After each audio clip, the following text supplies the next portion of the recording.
What's up, guys? Welcome back to TotalFootball. I'm Ahmed Osman, and with me is Liam Hislop from stuff.co.nz. Indeed. How are we? Yeah, good, man. How you going? Yeah, pretty good. It's been a good week. Nice. Good games. Yeah. Not the football, but enjoyed watching them anyway. Yeah? Well, we're back today to talk about that Russia game, but also we're going to look ahead to the Mexico game. What did you take away from the Russia game? They weren't really good enough. They said they were going to press. They said they were going to try and play attacking football. They said they were going to pass the ball, and they did absolutely none of it. What about you? What did you think? As you said, they did completely the opposite things to what they said they were going to do in the build-up to... Well, no, I mean, I thought they tried for the first 20 minutes to press them, right? To press them, Yeah. but every time we won the ball back, it felt like, we were just going long. Very frustrating game to watch. Yeah. Just because it didn't look like we really set out to do what we said we were going to. The system's not really working, is it? No. Let's be honest. Come on. I mean, the system they've got in this 3-5-2, which is really a 5-3-2, is set up for the fullbacks, the wingbacks, the most important players on the field. And the wingbacks in that team that they had out were the weakest players for the All Whites. Yeah. Their strength is in Chris Wood up front. They've got good midfielders who play at a high level, and their defenders are solid defenders. They're big, strong guys. So the wingbacks, Declan Wynn and Kip Colby, they're playing in, I don't know, what is it, the second division in America, or at least the MLS? These guys aren't the best players in the team, so why are we playing to them? Why are we trying to, why are the most important players on the field probably the weakest players on the field for the All Whites? And that's what concerns me.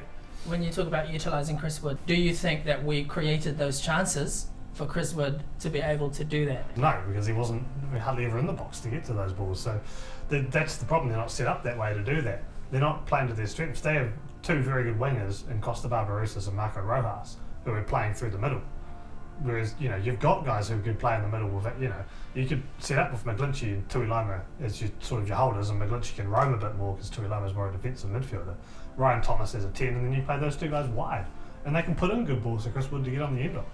But you've got Declan Wynn and Kip Colby putting these balls in, who are good players, but they're not at the same calibre of sort of a wing or a wide player as Barbarossas and Rojas are.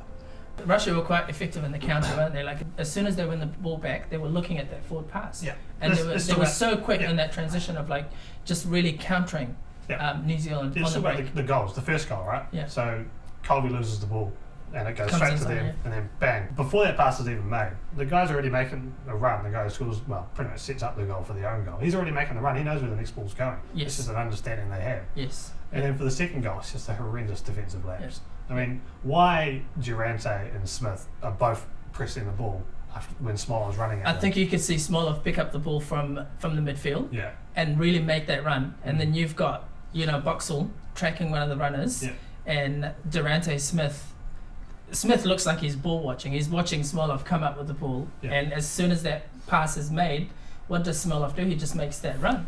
No one tracks with him. That shouts out to just a lack of organisation, a lack of communication, and that's really poor on behalf of guys who have got so much experience. But what are positives that you've taken away from that Russia game?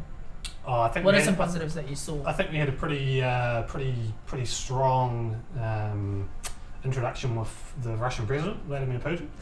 I think that was a positive, wasn't it? From the media release which came out, that's the best thing which has ever happened to New Zealand. Okay, well, let's rephrase it. What are some positives that you saw on the field? On the field against Russia.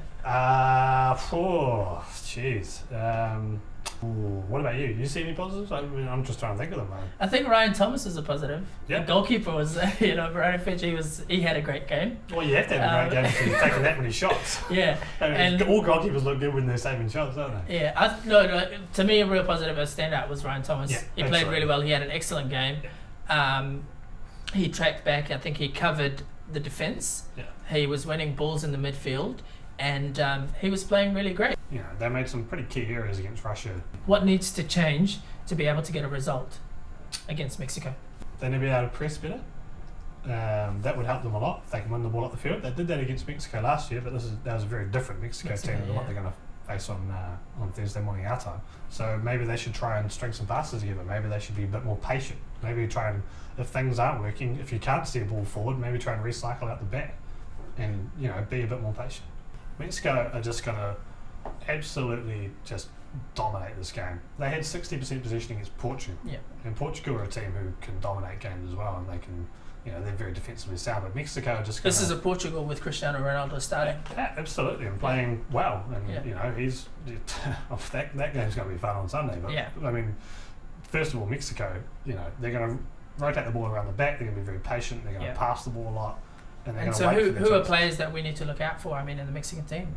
Yeah, you've got Chicharito up front, or Javier Hernandez, former Manchester United player. Yeah. I think he plays in the Bundesliga now, doesn't he? Yeah. In Germany. So Leverkusen, yeah. Yeah, you definitely got to watch out for him. He's a guy who doesn't need a lot of space, and he can finish well. Not going to obviously probably beat you in the air, although he's not a bad header of the ball as well. Yeah. He's a good player. The old Dos Santos. Yeah. I think they've got their threat all across the park. They've got really good midfield. Guys like basically Carlos Vela, who did play against Portugal. Yeah. What do you think the score's going to be? I see there's a polar bear in Russia, in Moscow actually, who's predicting. Yeah, he's predicting New Zealand. New Zealand. If we go back to the octopus at the World Cup in 2010, he was pretty spot on. So animals can go alright. It's all in this game, isn't it? It's just like you've got to put everything into this game now. Yeah. It all depends on who he starts. It's going to be tough. 2-1. To Mexico. 2-1 to Mexico. 2-1 to Mexico. 2-1 to Mexico. You're going the same as last October. I'm going to go the same as last October. They're familiar opposition.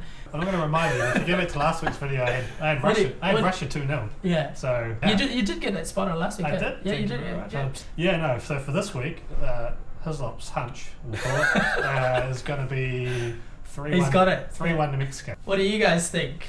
Let us know in the comment section your score prediction for the All Whites game against Mexico. And we're going to do a massive wrap up of it next week. You said the polar bear has New Zealand. Yeah, don't forget the polar bear. He's the only animal predicting New Zealand to win against Mexico, so check him out in the link. We'll put the link down in the comment section. Thanks again to Liam Hislop. No worries. We'll see you next week for our big wrap up of the Confederations Cup. Thanks guys. See you next week.